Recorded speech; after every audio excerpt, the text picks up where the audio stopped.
Imagine yourself in a jet black corridor, hundreds of feet from natural light, deep in the belly of a mountain. So deep, in fact, you'd think that Satan himself were behind the next boulder, welcoming you to hell. Frightening, isn't it? That's the reality for one of the oldest professions of humankind, mining. Tonight I'd like to talk to you about the Tommyknockers, underground, gnome-like creatures that appear quite frequently in stories from all over the UK and the rest of the globe. Originally known as knockers in Cornwall, Staffordshire, and Devonshire, Coblynau in Wales, Cloaker in Kent, and Brownie in Scotland, there's no shortage of names or locations for these cryptids.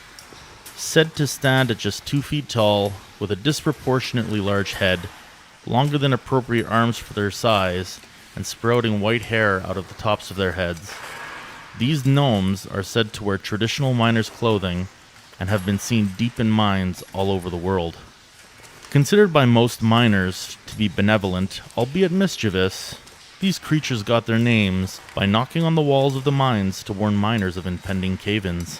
When not preemptively saving miners from doom, these mischief makers were known to steal unattended tools and unattended food.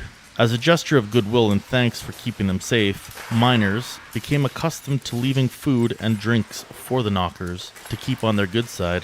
At the turn of the 19th century, many miners emigrated across the pond for a better life in North America.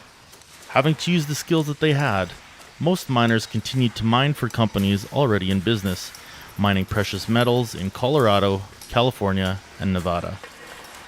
It's here where the knocker's name changed to the Tommyknocker, the Tommy portion being added as a sort of slang nod to the British.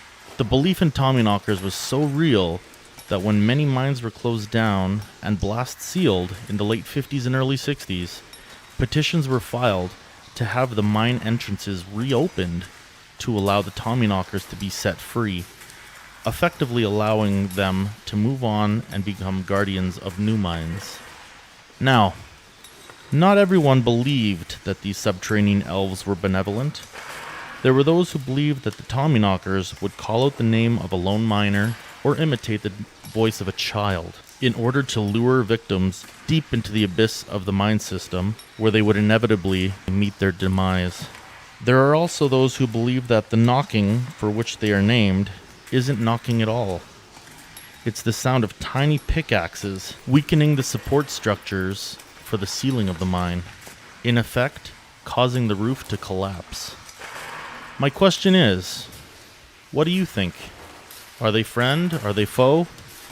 Leave a comment and let us know your opinions on the Tommyknockers. And until next time, keep the lights on.